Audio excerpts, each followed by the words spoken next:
Hi there, Vladimir here, with another video about how to learn English. There is too much noise on YouTube and the internet in general.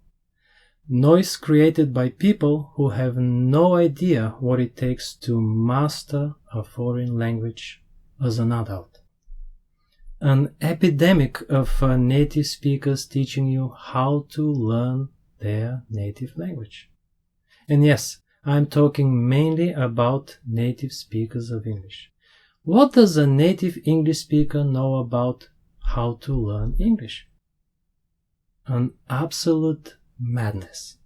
People promising you fluency, proficiency, excellence, mastery, super fast and super easy. So long as you take their lesson, or even worse, buy their online course. You see, everybody wants to scale. But don't worry, I got you covered. I got the cure.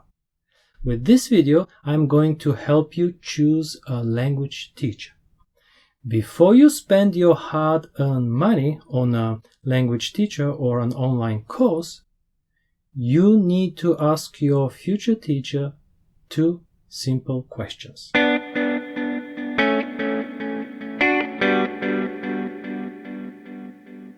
Here are the two questions you need to ask your language teacher before you open your wallet. Two very simple questions. Question number 1. Have you learned a foreign language? That's it. Don't change a word. Have you learned a foreign language? Now you say it. Good. Tell me, isn't that the most reasonable question? How can you teach a language if you don't know what it takes to learn one?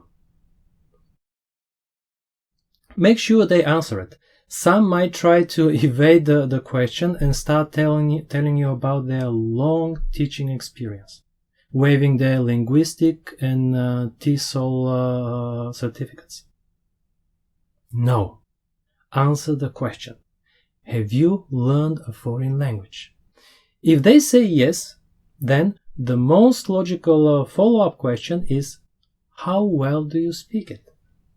Mind you, this is not the second question. This is just for precision. It is still question 1. Whatever they promise to make you, fluent, proficient, awesome, quick, fast, exceptional, extraordinary, natural, native, virtually native. Whatever adjective they use to sell their course or lesson, ask them whether they are that word themselves. And don't just take their word for it. The word fluent is the most overused and misused word among language teachers and language learners. Don't take their word for it. Test them. Yes, you heard me right. Test them. And here is how. If they say they are fluent, then have them read a few paragraphs from Wikipedia or TED website. 3-4 paragraphs should do. Read out loud for you to hear and then ask them to summarize it on a piece of paper. Handwritten, not typed. The ability to read smoothly and write quickly is a sure sign of language fluency. If you can't assess their level, then record their voice, just their voice, respect their privacy. Scan the piece of paper and post it on YouTube together with the audio file for somebody to give you feedback. I can give you free feedback for English, Spanish, Russian, Japanese, Serbo-Croatian, and of course my native Bulgarian. So far so good? Have you learned a foreign language and how well do you speak it? This is question number 1. Now, question number 2. How did you learn it? That's it. Don't change a word. How did you learn it? Now you say it. Tell me, isn't that the most sensible follow-up question? Of course, you would want to know how your language teacher was able to learn that particular language. There is just one small thing. Please ask them to answer the second question in writing. This time typed, not handwritten. 1, 2, 10, 20, 100, 200 pages. Up to them. Did they go to a language school? Did they buy an online course? Had a private teacher? Used flashcards? Anki?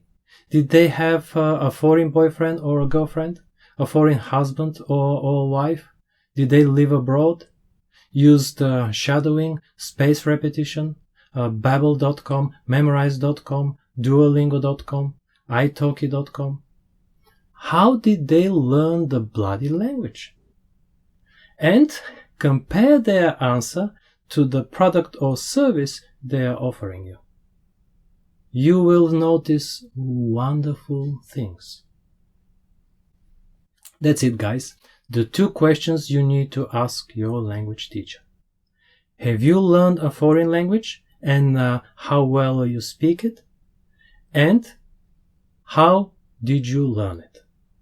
Now, if the answer to the first question is no, then you can still hire the person.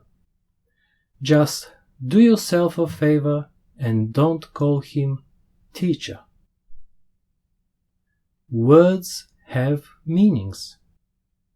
This person is not a teacher.